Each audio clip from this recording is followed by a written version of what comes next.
entire health of a nation has been destroyed. Yeah. People just have not accepted the fact of that yet. If you want to exit out, what you do is you get back to the source of the seed of what true nutrition is, and it's not going to be dictated by a marketing plan, by a multinational corporation. It's going to be basically stewarded to you by somebody that's been doing it for hundreds of years, and that is the American rancher with his heritage, with his legacy, and how he and all of the information that he knows how to basically take the earth and allow you to eat it. And he uses these animals basically give you the soil on your plate. Today, well, Texas Slim of the Beef Initiative, he comes on and takes the lightometer test. Yeah, that's right. And it's fascinating. Texas Slim is a guy with a ton of experience in the tech world, a ton of experience now trying to deliver healthy food to unhealthy Americans. He talks about it. He has a whole international movement, and I highly recommend this conversation. What the hell am I supposed to call you? Texas, right? Everybody, you can call me Texas, you can call me Slim, and everybody goes, oh, that's kind of, whatever. It's catchy. Hell yeah, it's catchy. I've been called Texas Slim across the world my whole life at certain points in time. Slim it is. And my mom named me that. So if you can't call me what my mom calls me, then I don't guess we're friends, right? All right, Slim, here we go. I like it. Yep. Yeah, so that's cool. You were just saying off camera. So the Beef Initiative, I want you to tell us about it. Sure. But this wasn't always your thing. No. You were in tech. So how did that go? Well, it's a fascinating story. You know how it is, man. You live a life and you end up in a certain place and you go, well, shit, I better start paying attention to what I formulated with all these years. Right. And what I'd done when I was 19, I fled small town Texas because my town was dead, and I grew up ranching agriculture. It's in our history. I'm a multi-generational Texan on, different generations and different sides of the family, but we go back at least 5 to 6 in Texas itself. And so we've always been around agriculture and ranching, animal producing, taking care of the land. Well, my lifetime, we got out of it. But, I got trapped in whenever I was a teenager into the farm aid, did all that kind of nefarious things that happen with savings and loan, farmers losing their land, losing their equipment. The dead economy that was the first phase of really starting to destroy the American farmer rancher was in the 80s. A lot of people don't realize that. So at 19, I packed my damn car up and I drove to Austin. I had $125 in my pocket. I've never been formally educated. I don't like the institutions, don't like the universities, never had, because they perform a prohibition against the poor man. I grew up pretty poor. And so what I did as a young man, I just started infiltrating the University of Texas, and I would go to the classes I wanted to. And so I became self-taught in technology at the perfect time. It was a perfect storm in the 90s to get into technology. So I did. I adopted it as basically a skill set. I met some fascinating people that were cyberpunks, all that kind of stuff. And you're single at this point. You're on your own. You're on my own. Yeah, on my own, everything. But what I did is I was able to basically work for a lot of startups there in Austin, Texas. It was innovation. And it's a lot what I'm seeing right now in a lot of spaces. I had some success in one particular startup company, and we ended up being bought out by Charles Schwab for $500 million in stock. Well, we became the technology behind Charles Schwab. So I saw success. I saw failure within startup companies, how to facilitate a grassroots type of movement, really. And what we ended up doing is it led me to being a research analyst for the telecommunications industry. By 2016, though, I was done. I saw what we were doing. I saw what technology, where it was going. I saw the division of interpersonal communication across our children in our nation, and I wanted no part of it. So, and then fast forward a couple. Go right there for 1 second, because I want to come back to how you get into the Beef Initiative, but sure, just pull that apart for us a little bit. You saw something in Mhm. telecommunications and really in tech. Yeah. What was nefarious about, or if you don't like nefarious, what was wrong? What at the core philosophically, what was going on? Sure. Well, we were, 9/11 happened, right? I was working it was right whenever my company that I was working for, it wasn't my company, but where I was, we had a lot of innovation that we'd done, on the internet side of things. SBC, AT&T basically did a corporate takeover. And so I got put into the telecommunications industry, and then I was pretty good. I was senior project manager, all that stuff, and it led me to get into the research analysis part of things. And so what I really saw whenever broadband, within texting, within just the innovations, and I don't say it's nefarious because in the beginning it wasn't, it was just communications, right? That's what Mm-hmm. we're doing.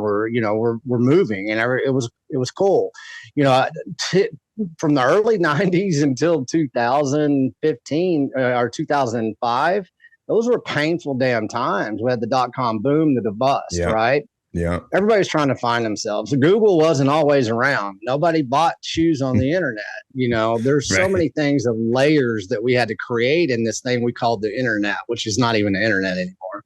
But what I saw, honestly, I saw the true division of our society in ways that we weren't paying attention to. I was cited to do a basically report on the division of interpersonal communication and where this was going to lead us. What AT&T was trying to do and every other phone company was trying to do at this time, the AT&T really seriously had to sit down in boardrooms to see if they were even going to adopt the internet in the beginning. They had those discussions. They weren't always on board I with what see. the internet was. Well, at this point in time, once we had broadband come up, we went into households and we had to find ways to divide the family up. How can we get one device, two devices in a home? How can we turn that into 12? Well, we got broadband now. We just had T1 lines. We didn't have broadband at a certain point in time. Once Mhm. broadband kicked in, we started producing massive amounts of devices, and we tried to get Johnny in his room, Sally in her room, mom in her room, dad in his room, So using that was devices that and was a streaming data. strategy. That was a Oh, strategy for hell the yes. commodification of the soul or something like that. You betcha. And you can say nefarious or whatever you want to say, but what it was a business move. You have to, I guess. Your telecommunications, you're partnering up with all the big box stores across the nation. You're partnered up with Motorola. You're partnered up with everybody that basically sells every one of these devices right now. And so it was a huge opportunity for telecommunications and big tech to really get together and divide the family up in ways that we'd never been divided. Okay, you're in a perfect position to answer this. And this is already hot. So I got to ask you Okay, this. cool. We're already ahead of where this is awesome. Because Cool. you've got this weird, so you're a businessman who understands distribution and development of products, and now you're talking about beef. We'll get to beef, I promise, guys. Sure, and sure. this guy's super interested. I'm talking to the folks that like our little podcast. But is there a necessity at that moment as you watch these products come online and as you tech guys are designing? Must it be the way it was? In other words, do you have to commodify the soul at that moment? Because here's the question, because you're in business. In other words, maybe the problem isn't so much the tech company, it's the concept of the human vis-a-vis the product. And so what I'm asking is, didn't it have to go this way? Like, I know you got out, but aren't you going to go make another decision in another business world that's going to make me a product anyway? Isn't that the nature of what the capitalist society is? Now, I'm not against capitalism. What I'm trying to say, though, is aren't we heading this way because we have to? Because that's what our system demands is margins. And so you will do whatever it takes. What do you think of that? No, I think you're spot on with it. And that's why, you can always take the side of the fence, right? You can say, well, it was innocent, it was ignorant, it was nefarious, whatever it is.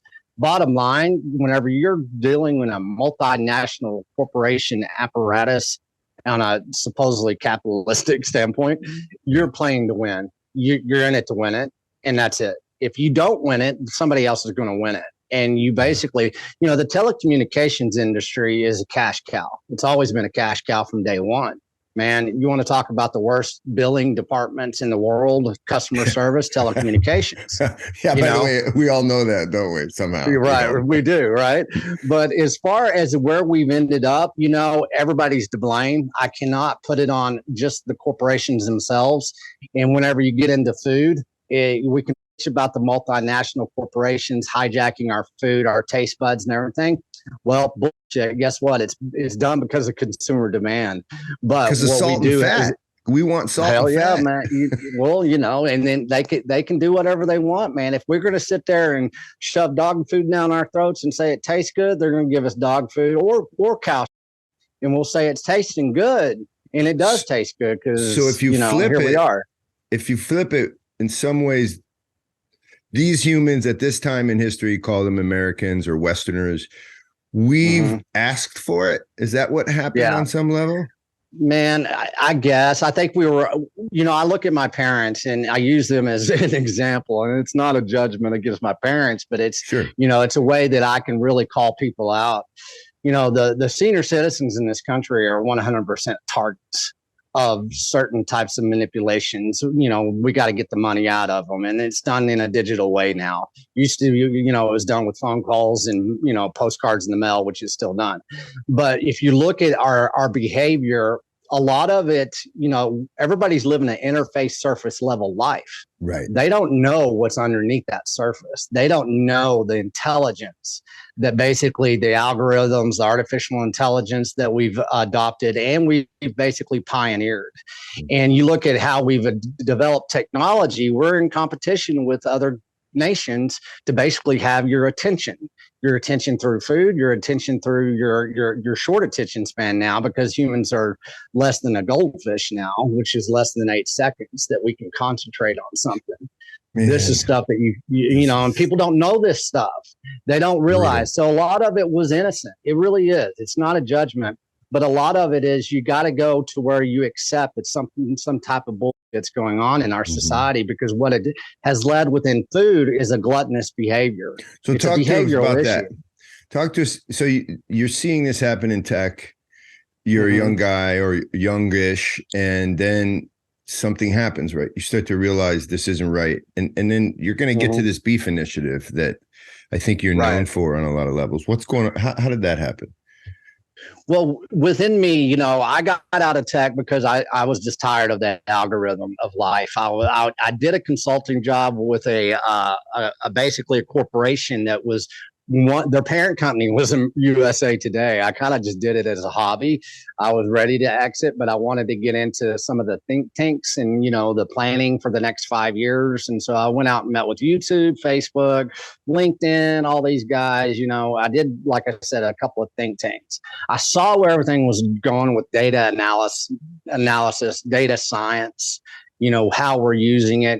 It's not quite there, but it's going to be there. Predictive marketing analysis is already in your child's bedroom while you're still asleep. And people don't realize where this is going to go.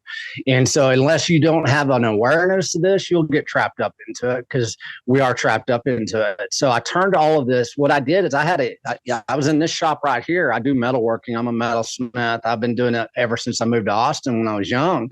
But I'd had a really bad internal injury. I busted up some ribs and all kinds of stuff, broke my ribs, and it was an accident. Nothing bad. But what I did is I got really sick, and I basically ruptured a portal vein internally, and nobody knew what it was. I didn't know what it was. I covered it up. I've got 20 broken bones. I've got broken my neck. I got 14 pieces of metal in me. I've got Remember Evel Knievel? Remember Evel Knievel? Yeah, exactly. He was my hero. That was my hero growing up. Was he? Okay. Right. Hell yeah. That's what, I grew up in West Texas. That's all we did was break bones, man. We went out and we were jump off.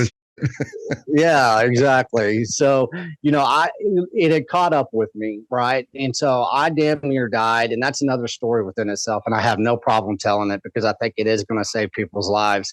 But I took a look at food, and I took all these skill sets from understanding agriculture, ranching, and big tech, and I turned it into something called food intelligence. And I went deep down into food intelligence into a macro multinational way, in a historical way. And what I uncovered was something I call the harvest of deception.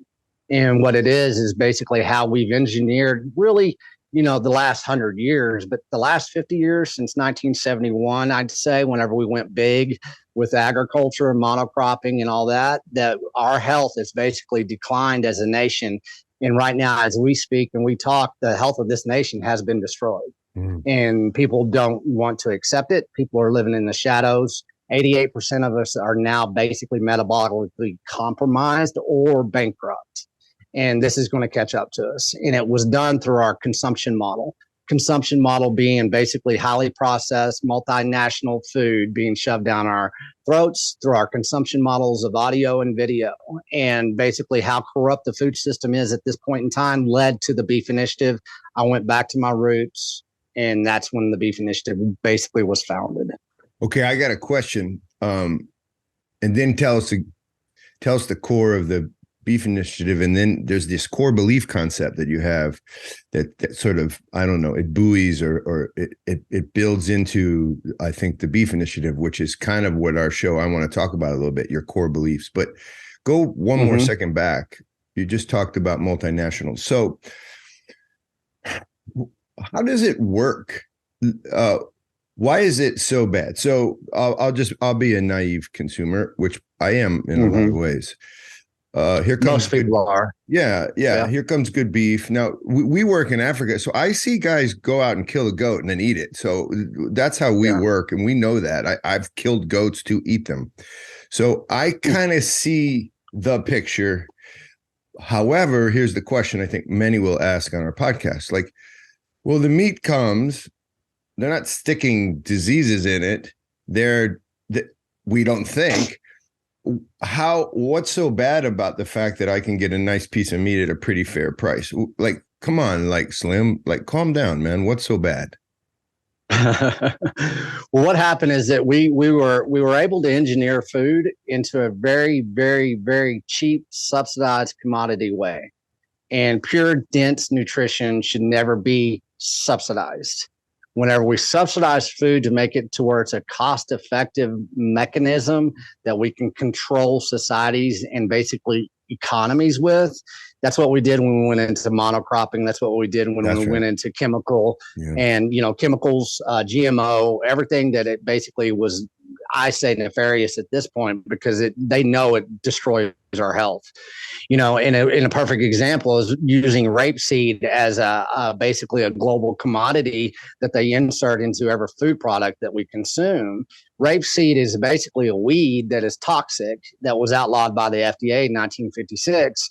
And now it's probably the biggest subsidized commodity that your child eats. So a subsidized commodity is something, it's like when crack dealers cut their cocaine with something.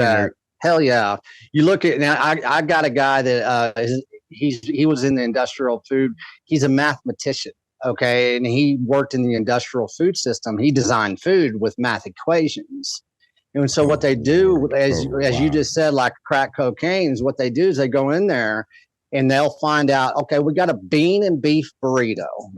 Everybody can relate to this. You get a bean and beef burrito. Okay, it used to be 50% beef and it used to be 50% beans. Those beans used to be pretty good beef, maybe some trim, some beef, but still it was okay. It was 50% real beans. Well, now it's basically beans are genetically modified in a way to where they can subsidize and commoditize it in a way that nobody knows. Well, now it's only got about 2% beef, and that 48% is now filler. That filler will be canola. That filler will be soybean oil. That filler will be these stacks of commodities that they've cut into, as you say, the cocaine, they've cut into that burrito, inserted all these multinational commodities into that burrito, to where they're making billions of dollars off of each one of those, off the canola oil, off the soybean oil, off the high fructose corn syrup, off the beef flavoring, off of the chemical that has to make it basically taste like beef. Mm-hmm. And each one of those is an individual commodity, fake commodity that they inserted into our consumption models and made us believe that they're heart healthy, that, hey, you're saving the planet.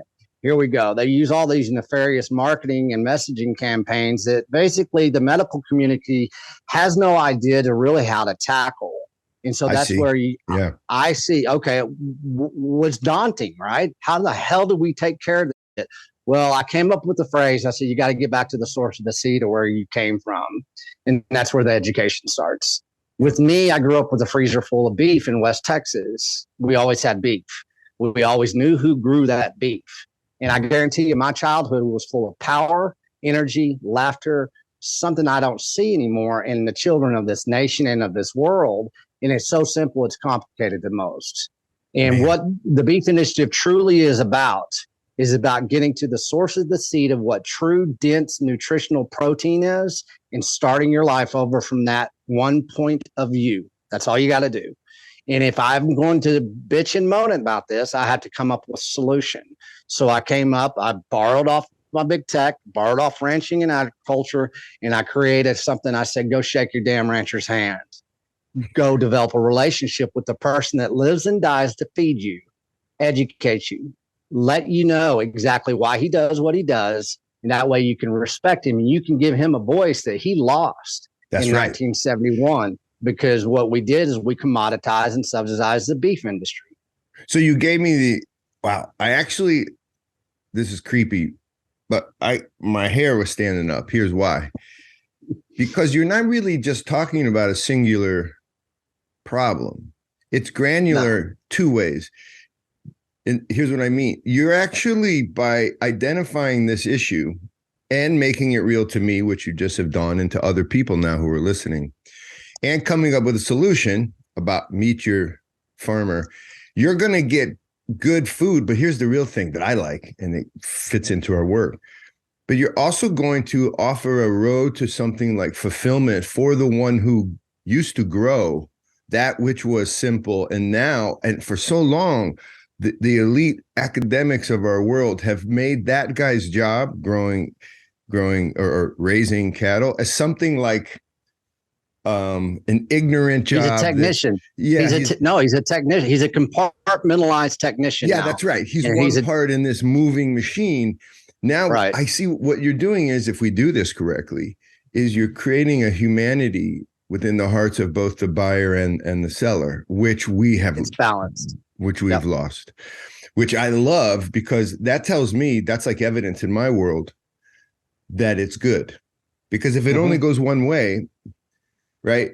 So here's what I'm afraid. It goes one way, you make food better on some levels, but now the corporation's going to come in and play the role of this farmer. I just feel it. Like they already are. Right. They're going to tell you, here's the healthy stuff. You're right. You know what? That's not a bad idea, Slim. You're right. It's really not good, but they're going to fake us out again. No, I feel they're already doing it, man. The Beef Initiative has already been replicated that I can see right now. There's another company, and I'm not going to name names. I'm not going to get in a pissing match with all these other different companies, but it's already being replicated, and they will. The multinational corporations will use their billion-dollar marketing plans and go in there and basically try to recreate on a interface surface level. Remember what I say there, and they'll do it, and people will fall for it. But what they'll do is, it is a trap, and it is something that will not be fulfilled. Whenever you do go follow through the protocol of what I'm talking about, is truly, if you can't shake a rancher's hand in person, what you can do is you can basically do a digital handshake through the Beef Initiative. Because what we've done is I've gone out there, and every producer that comes in the Beef Initiative, we don't ask anything from them. We invite them. We say, hey, man, this is open source. This is a collaboration. If you want to tell people what you do and why you do it, join the Beef Initiative, and you will find people that are searching for you. To walk us through we are a bridge. I think you have a believer here for a second. So work with me. Yeah. And I got some other maybe harder questions for you. We'll see. I want to join. I want to join the Beef Initiative. Okay. And then as a consumer, all you got to do is go to the Beef Initiative. There's 2 entry points that I like that took us about a year to get there. I knew it was going there, but we have proof of work, and it's working magically. if you're a consumer, let's say I'll just pick a random place that is kind of hard to, discover as far as being right in the smack dab of, let's say, let me say, I don't know, Canyon, Texas. Okay. It's out, it's in the panhandle of Texas. It's in the desert high plains, drought ridden usually. It's a Llano Estacado, it's the Caprock. Well, man, we grow a lot of beef there in Canyon, Texas. It is the belly of the beast of the multinational corporations as far as JBS, Cargill, everybody. I can't get any of the local beef though. So I'm going to go to the Beef Initiative, and what I'm going to do is I'm going to go to the producer section, and I'm going to search for a producer that's close to Canyon, Texas.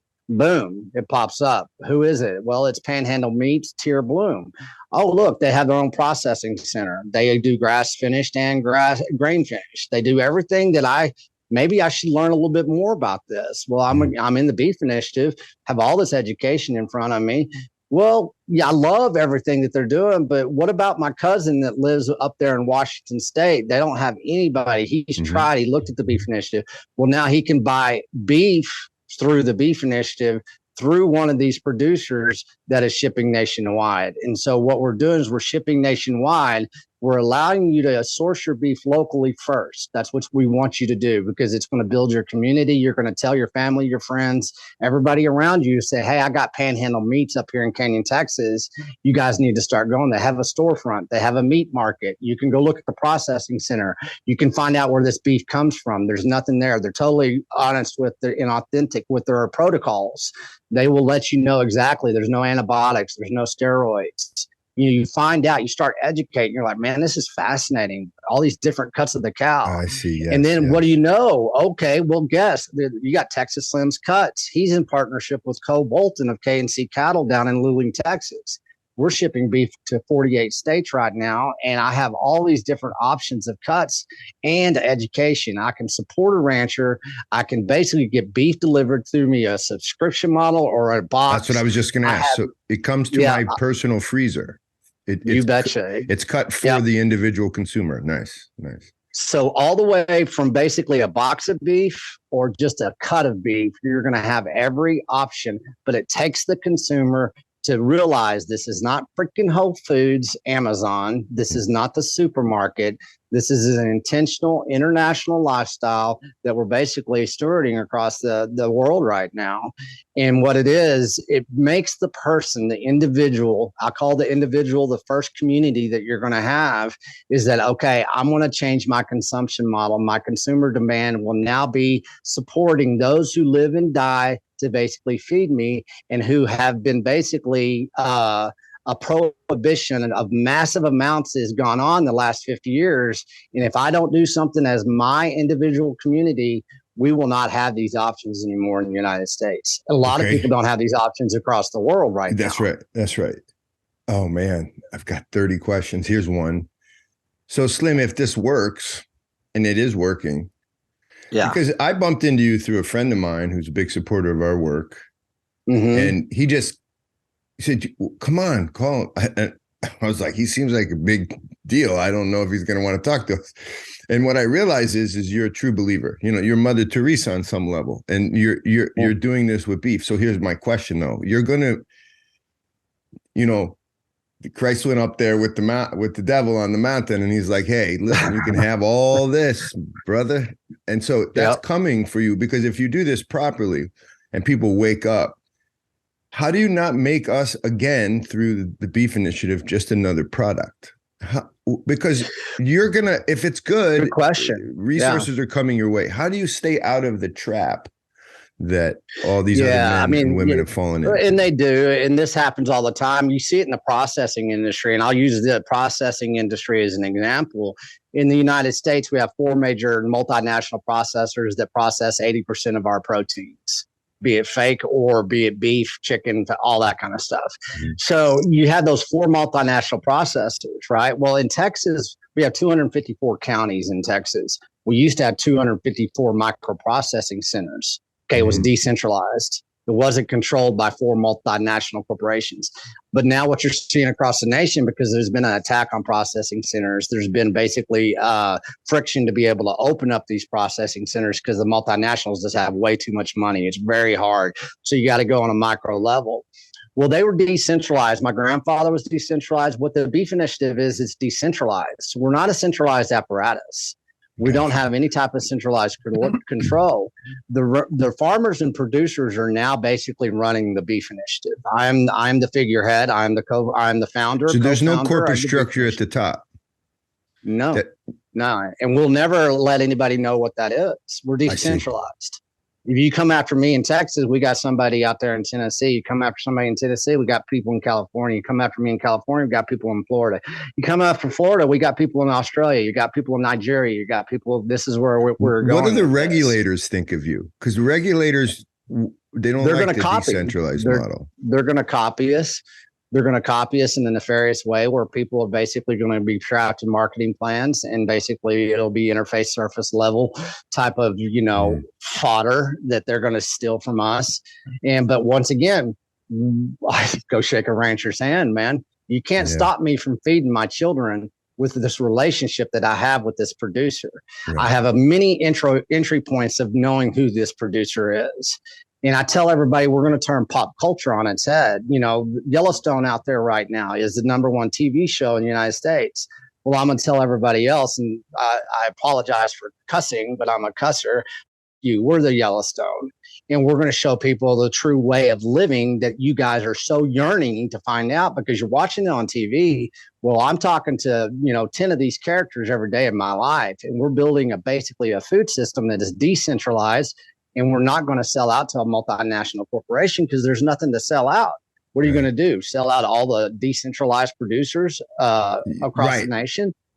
There's no entity there to be sold in that sense. The Beef Initiative will make money, but all the money that the Beef Initiative will have a high valuation. But all that money is going to go back into our educational system. We also are the inventor of something called the iamtexasslim Trust. That trust gives a $10,000 grant to a rancher producer who is now going to become the educator. He's going to open up his ranch and he's going to do internships. He's going to do apprenticeships.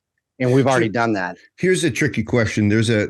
So on this show, we talk about the old world and the new world. And we do that because our guys that we send into the field for 2 years at a time, they go and work in what we call isolated, impoverished, developing, global South. It depends who you want to offend, but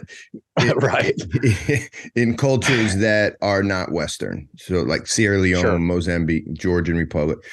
While we're there, what we see is what you're talking about. So my friends in Sierra Leone are killing much of their own food, if not all of it on some level, or they're growing it.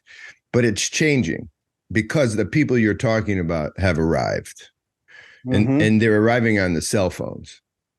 And so one of the things that we say is, well, there's a mindset that is the last of the products. What my guys and my friends in Sierra Leone or Mali don't have is the mindset that the Western corporate CEO needs them to have, which is the consumer mindset. And that firewall, that thing that doesn't allow them to become a consumer, is this weird old world. You can call it religion. I would call it perspective that my life is more important as a soul in the next world than it is in this world. And what I found is the world you're describing, the world of the CEO, the big corporate world, is built on this fulcrum. And the fulcrum that we're constantly on and we're balancing on is this religious worldview of an afterlife. With an afterlife, there is fear of living a type of life, a type of life that dishonors my neighbor. Without an afterlife, if you're a monkey and I'm a monkey, then what happens is why wouldn't I dishonor you again? Why wouldn't I sell you a burrito filled with crack cocaine additives or whatever? I'm mixing the metaphor. Yeah. And I like it. I see this as a really important part of the maybe even your conversation, which is, why shouldn't I take advantage of the market and the desire of a human being who wants salt and fat? Why shouldn't I give them the salt and fat and give it to them anywhere they want it? After all, they want it. And I wonder, why should, like, tell me philosophically or spiritually or whatever, however, why shouldn't I do that? What's wrong with that? Well, once again, I said, they're in it to win it, right? I mean, they have families, they have legacies that they're trying to create, financial legacies or reputation legacies, whatever it is. I say, what is your true intent in this life? It's really simple. It's like, mine is that, purity, innocence, to save the innocence of our child's souls. And that's being destroyed. So anybody that wants to kind of come up to me and ask me why I'm doing it, it's to save children's lives. We're killing children with our adult consumption model and our adult consumerism. As you say, consumerism is not relevant in a lot of cultures. Right. So whenever it comes to that, it's not. It really is. I'm an exchanger of value for value. That's what I like. If I find value, I want to give the same equal value back. Right. And so if we can do that as individuals, individual communities, then, you go ahead, multinational, you're going to have to answer. There is an accountability mirror. It's not me. Everybody has to find that in their own place. Is their time on this earth in their flesh? You have to answer. The truth comes out. The truth always wins. Isn't that interesting? Because my Muslim friends in Mali, their accountability was to Allah. So it was really simple. Like, someone could steal from you, but then the whole village would just say, oh, Allah, alhamdulillah. Like, that's not going to go well with Allah. Right. And that firewall, it's gone in the West. That's not a thing. Now, let's just say there's no God. Okay. There's no God. Sure. If you think there's a God, you still have that firewall. You see what I'm saying? Right. And I act according. Now, I'm not trying to turn this into a big God conversation. What I'm trying to turn it into is, how does this initiative, how does our work at First Things, how do we avoid that moment when the big corporation comes and says, here's some dough, and it's real dough, and it'll change your life. And you know what? It will. How do we resist that moment? Because I think your project is amazing, but there's going to be temptations for these guys. There's going to be temptations. Well, I don't. Once again, doesn't it come back to the self? We are living. Okay, social engineering is very prevalent. Is what I really wanted to get away from in big tech, was the social engineering in ways of algorithms, dopamine, blah blah blah blah, attention spans, all that kind of stuff. Well, the religion of self is what we're living through. A lot of people don't understand what that means. And the religion of self is, I'm a victim. I deserve this. I am entitled. And, everybody had, what did you brought up Satan and Jesus, up there, on the 40 days and stuff. What did Jesus tell Satan? He basically told him to piss off. So, go pound rock, bro. Right. Yeah, there you go. So, but what we see as a society right now, once again, I don't even worry about that. If my time on this earth was going to be remembered for saving children's lives, that's the only thing that matters in each individual. If you do not have the same intent, if you are basically trapped in the religion of self, you're going to have to answer. And that's not preaching, man. That's life on this rock that we live on. Yeah. And if you don't have that type of basically emotional maturity and you're in it for yourself, go for it, man. Have fun, but it will have consequence in ways that I'm not trying to predict. It just happens. I mean, we all do it. Yeah. I think you're proving it, though, with the way you educated us. The consequences for the food chain are rough. I think it contributed to the pandemic, because in West Africa and in East Africa, there was no thing going on. It wasn't happening. The pandemic was basically a pandemic of ill health. 88% of Americans are now metabolically bankrupt or compromised. This fatty liver disease in children coming into doctors. See, we have a lot of doctors that report to the Beef Initiative. They're telling us what they're seeing on the ground. We're killing our kids. The BMI basically just got doubled, multiplied. They had to expand the BMI because half our children are on the pathway to obesity in the United States. That is because of the multinational poison that we're feeding them, because our food is commoditized and subsidized and has no nutritional value, but it tastes good. And once again, it's so simple, it's complicated to most. Our health of a nation has been destroyed. Yeah. People just have not accepted the fact of that yet. If you want to exit out, what you do is you get back to the source of the seed of what true nutrition is, and it's not going to be dictated by a marketing plan, by a multinational corporation. It's going to be basically stewarded to you by somebody that's been doing it for hundreds of years, and that is the American rancher with his heritage, with his legacy, and how he and all of the information that he knows how to basically take the earth and allow you to eat it. And he uses these animals basically give you the soil on your plate. And if we can basically, as the Beef Initiative, get that understanding, that vertical integration of what you need to do as a consumer or as a consumption model is basically get back to the earth. And that's what the big multinational corporations are doing right now, because they're talking about carbon and being a carbon farmer, sequester your carbon, everything, all this climate change bullshit. It is nothing but an idealistic, impressionable, playing on impressionable minds, and people are going to feel good about it, and they're still going to be eating poison unless they know exactly where it comes from. They're anticipating the feel good of trying to fix the problem they created. And so that's a pretty wild idea. So we're going to take a break. When I come back, can I ask you, we have this test called the lidometer. And so what it tries to do, I hear you as an old world voice. You sound more like a West African than maybe East Coast American. I'm just letting you know. Right. And I want to test. Will you answer like 5 short questions? It's fun. It's a fun test. 100%, man. Okay. Oh yeah. I'm totally transparent, man. I can't be Texas Slim now at this point and run from anything. So shoot away. So we'll come right back. Slim, let's talk about this trip you're going to take. But first, because people who come to our podcast know this test, and it was sort of developed for one kind of reason, is I'm a historian by trade. Started a nonprofit as sort of like, a love project, not unlike the Beef Initiative, I think. And basically, when I say old world in my own mind, it makes a lot of sense. When I say new world mind, the scientific mind, that makes a lot of sense. But for a lot of folks, especially when you're in the culture itself, it's hard to determine, okay, old world, new world, what am I? So we created this very scientific test, even though it's not scientific, but it works. So here we go. Let's find out, right? Sure. Shall we?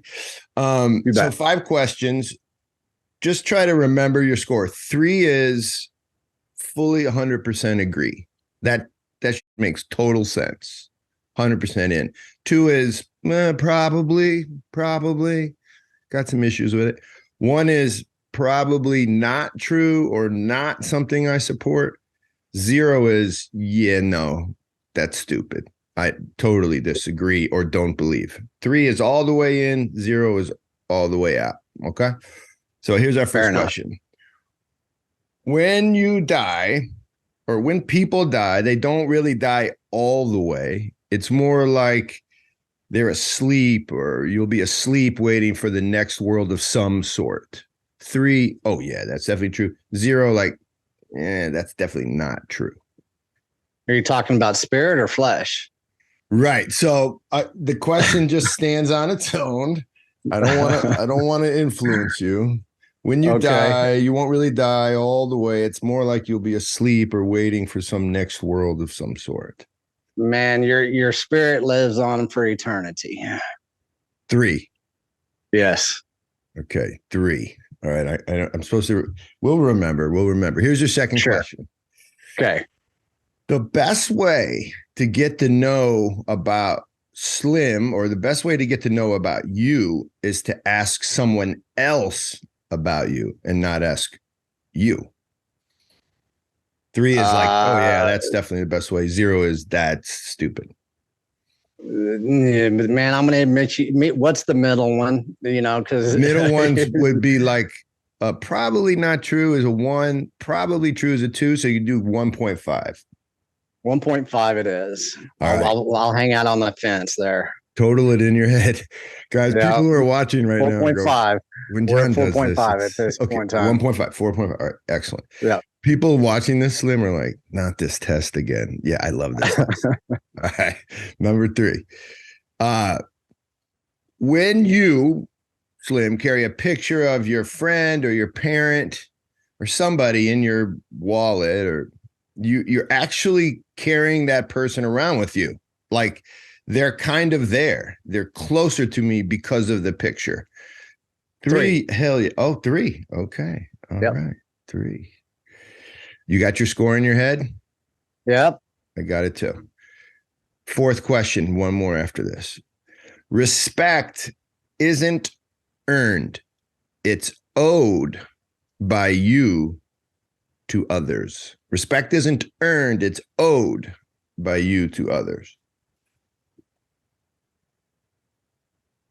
I grew up. I got to put dialogue to this. Please do. Please. That dialogue's great. I grew up as a little boy. I mean, small little boy in West Texas. If I didn't go up and shake somebody's hand and look them in the eye, I was being 100% it was on me.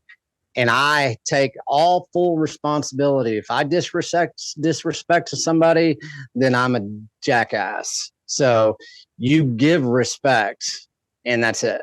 And if you give respect, no matter who that person is, you're going to find out if they're a respectable person. You take the weight of that, and if they're a dip, they're a dip. You don't have to own it. So, you basically you present respect everywhere you go. You have to. You don't know who anybody is. We're all the same. Well, that's what you have to, kind of look at. So, man. Well, I don't want to give it. I love. Yeah, that's magnificent. I'm with you on that. That's what I have. That's what I say too to this. Now, some people say, well, people are going to take advantage of you, yada, yada. But I'm like, well, then no, see right there. If they say that, then what are you, weak? Are you fragile? Or you don't have a base layer of foundation in your core belief system where that's really going to bother you? Let them disrespect you. Let them expose themselves. Man, truth is basically, this is how we operate in the Beef Initiative. You want to go ahead and, I always tell everybody, what I do exposes the truth. And so you come at me no matter which way you're going to come at me, because it'll expose your intentions. Yeah. If your intentions are to be to take advantage of me, go for it. I'm okay. I know where I stand. Man, that is a very rare answer on this test. So you would give that respect. You're saying 3, like, yeah, it's owed. Yeah, 100%. Yeah. Oh, yeah, by far. I did not see that one coming at all. I think people watching. Nah, man. Like, oh, yeah. All right, one last one. Go for it. So we can talk about it again. We'll get this number out. No, we got plenty. We'll have more than one podcast. Okay, good. I enjoy speaking to you. So I can't wait. Here's the last one. 5th question. I can't wait to live with my parents in one big house when they get really old, or / I can't wait to go back to my kids' house and live with them when I get old. 3 is hell yeah. 0 is like, yeah, I don't want to do that. Oh, I want every bit of that, man. We come from farms. We come from, I think that's what happened in my childhood, is that the family was divided in a social engineered way. You look at my parents divorced in the 70s, and it was the decade of divorce. A lot of that was done through pop culture. A lot of it was done through economic measures and everything. It killed the family. So no, in other cultures across the world, you take care of your parents until they're off into this next life.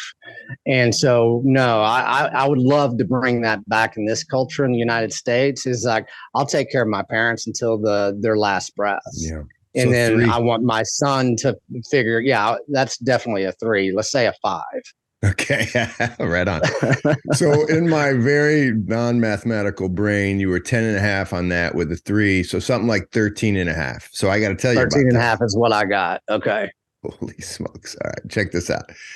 So again, I call this very scientific because I think there's an intuition to the soul that has rules. I think intuition, people think of intuition as like, it's floating around. It's a floating around idea. No, I think it has, intuition is tied to something like the God portal, like the noetic person. And I do think there are ways to operate in the spiritual world, just like there are ways to operate in the material world. So here we go.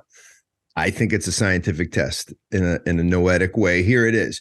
If you had scored 0, in other words, all your answers were 0, we call that the Francis Bacon Award. He's an old world thinking, has the same appeal to you as placing leeches on an open sore. In other words, you're a very new world if you scored a 0. You scored a 13 and a half. So you are not that dude on this test. If you scored 1 or 3, 1 or 3, we call you something like the high nooner. In other words, the bright light of the new world is you're very happy in the new world. So we're climbing up the ladder. You're not the shining city dweller on the hill. We have this on our website. You're not even the suburbanite. So many people, when we give this test, they're right in the middle between 8 and 11. But bro, you're falling in the villager. So here's what we call you on our test. The old world is in your bones. There's a really good chance you hate malls. Places like old Algeria and Ethiopia, they like you and you like old places. Your Spotify collection has some kind of weird old music in it or old West Texas sounds in it. And you like things that are old and you don't mind a little hierarchy in your world. And you get that you have to show respect. And dude, that's feels true to me. That's amazing. That's so cool. I'll just say this. This is my comment. Okay. I'm Texas red dirt country all the way, right? Here we are. West Texas, Llano Estacado. I mean, the dirt is red and the country in Western is true country in Western, right? Well, I'm also listening to some African, basically Afro, techno, hip hop, all kinds of cool stuff that I love. I'm getting the international brain going here. And so I'm listening to some really cool Asian meditation music. I'll be in Thailand soon. It'll be I've been to Thailand before. So we're going to go ride motorcycles up into the jungle a little bit as far as the forest and everything in northern Thailand. So I always like to hear the vibration of, where I'm going. So I'm getting ready. So all my music playlists are very diverse. A lot of people would not even understand. Tell us about your trip. What are you trying to do on the trip? And also, you have an invite to Mozambique and Sierra Leone. If you're going to the Caucasus in Georgia, come hang out with our guys there that are doing work that you would totally resonate with. But I'm looking at Nigeria right now. I want to go to Nigeria. We're trying to make that happen as well. So I want to go to the continent for sure. I don't want to generalize Africa. That's disrespectful, right? And I want each country to have a say so. So I'd love to visit every part of it that would have me. But what we did within the Beef Initiative, I tried to make this something and we're in the Bitcoin space because it's very international. It's a global movement. There are no borders within Bitcoin, and it's decentralized thinking as well, which I really enjoyed in the beginning. But Australia really, I've got some friends in Australia, and we really just started collaborating. And now I had 5 summits here in the United States in 2022. Well, we're heading off to Australia next Saturday, and we're going to go and have 5 summits across the continent of Australia. Wow. We're bringing everybody in together, farmers, ranchers. We're basically just, there are no boundaries. We're doing a lot like what you're doing right now, and we're going to do it with the Beef Initiative. We're going to give insight to these ranches. We're going to open gates across the world right now is what I'm saying in 2023. It's like we opened about, a few gates in 2022. Well, we're going to go do it internationally now, and we're going to let you shake those ranchers, farmers' hands on an international front so you can see that this is not something that has any borders. It does not have to be in Texas. It does not have to be in the United States. We can be any place in the world and you can have market access to this lifestyle and to this access to the pure dense protein. And, it'll be beef in some places. It's going to be something else in other places. Right, this is about right. clean food. This is about clean food, and this is not even a freaking carnivore or vegan thing, man. This is about clean food. So you can't come at me saying, oh, you're anti-vegan. I'm not anti-vegan. There's people in Africa that all they eat is mushroom for their proteins, man. Mm-hmm. This is about having access to good nutrition again as a people who want to feed their children. And they don't want to participate in this multinational, highly processed lie that we've basically engineered over the 5 decades that I've been alive. Who pushes back on you the most? Who's the entity? Nobody. Nobody yet, man. I know. They can't figure it out. Exactly. They can't figure it out, man. So I asked them, what's your intentions? Because I tell them what my intentions are. I'll go to the grave, man. I'm going to go save some children's lives. They are powerless right now over our adult consumption model. That's a bunch of bullshit. And we've got to wake up as a people, as a parent, as an individual community, whoever you are. If you don't have children, well, you better work double time then, because the parents are busy. Yeah. You better start educating the parents so the children can actually have the life that I had growing up. And it wasn't rich. It was basically rich in protein. It was rich in dense nutrition. And until you, the individual parent or the individual community, can accept that, then you're not going to be happy in the way that you have an opportunity to be happy. It is a lifestyle. We build out locally and we broadcast globally. That's what this trip to Australia is about. Then we'll be going to Africa, I hope. Then we're going to go to Europe.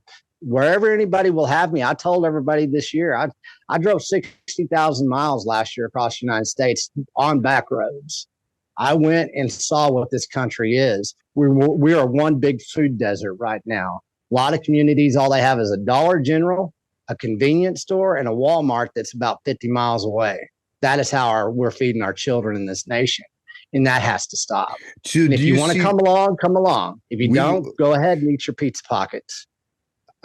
It's got to break down, doesn't it? It's gonna move toward decentral. The system can't support itself on some level, right? No, it can't. And they're going to use money. They're going to use digital currencies. They're going to use centralized marketing plans. They're going to use enforcement, governmental contracts. But it takes education. And the best starting point of that education, and my mission is to start it within the Beef Initiative, that collaboration, that are people out there that are doing it every day, 24/7, 365. That's all it takes. And I hear story after story. This cloud of people are just starting to come in. And they're saying, you saved my life. I did what you said. It was so simple. It was complicated. But now it's something that they'll never go back on. They'll never change. Well, I think maybe we'll end with this, but I'll just make this comment. Our work is about decentralization too. There's an alliance here, because what we saw was that most small projects done by local people. So, like working with a little textile family in Guatemala, what happens is we can help build capacity for their business or for their project by literally just supporting the idea they already have. They know what to do.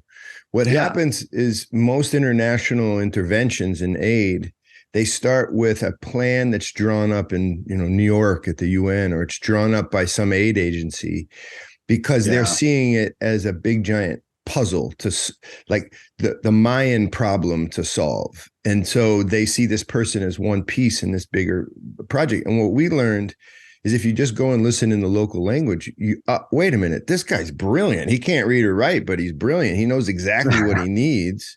And his family's ready to go. They just need 4 more machines and maybe, a couple $1,000s to buy a little shack. And here's the deal. We can hook that up. And then your impact's not very great. Oh, wait a minute, back up. The impact may be so profound that you can't see it because it's generations to come. I'm willing to take that bet. And so we just help the decentralized, brilliant people, the people who are out there. And then what happens is, as soon as the project gets so big, probably like you, man, soon as the project gets, it's a number, I don't know, 50 grand, 100 grand. Then what happens is the local government wakes up to it. And now they want a piece of that. And what I found is if you keep the project small, nobody cares, but enough projects around the world, and you start to create real honest change. And so there's something 100%. about your project that It's a feels that collaboration. way. Yeah. Yeah, I see it as a collaboration, definitely.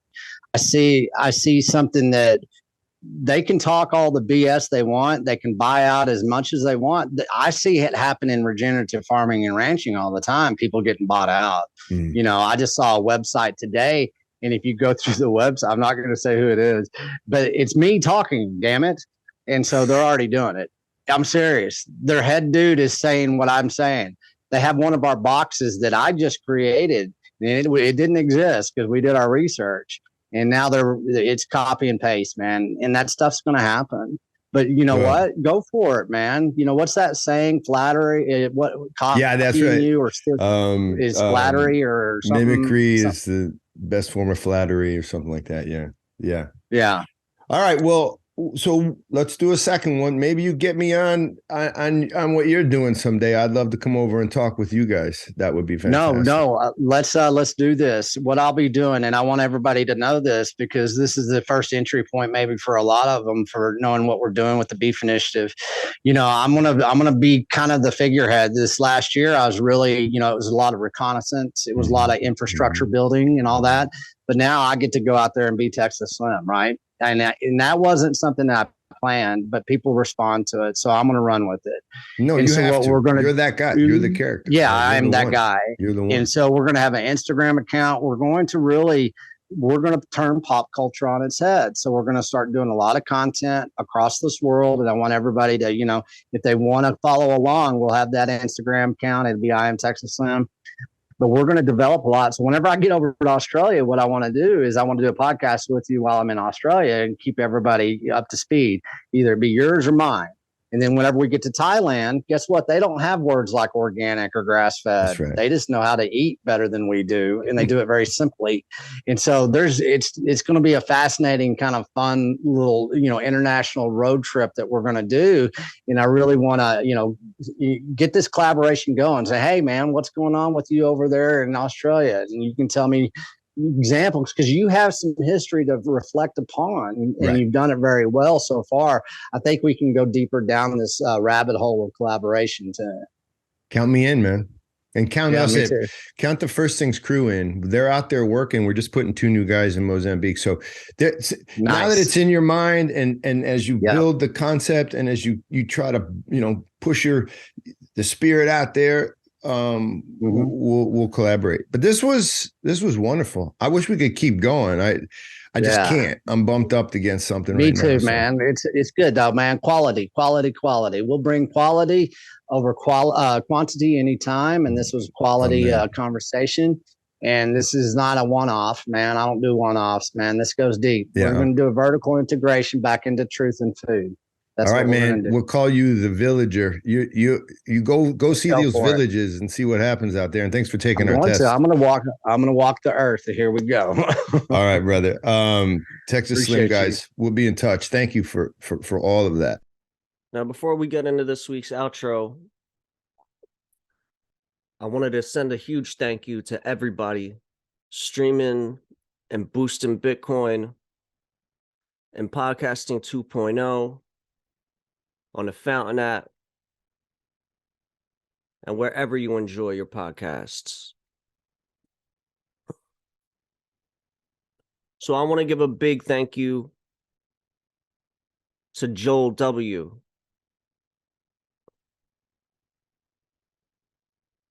Ernie McCracken. He said, "What's up from Lancaster, Pennsylvania?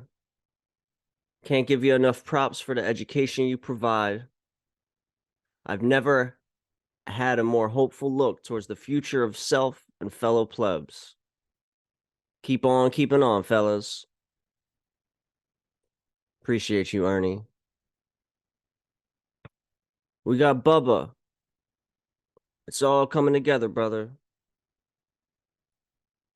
Busted Canoe.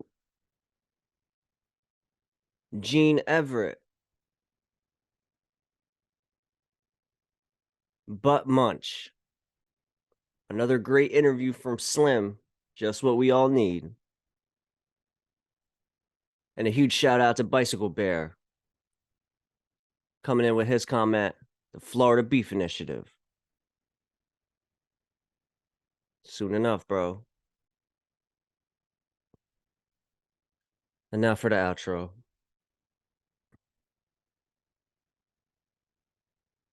From foul-treated women to ill-fated men, there are testimonies.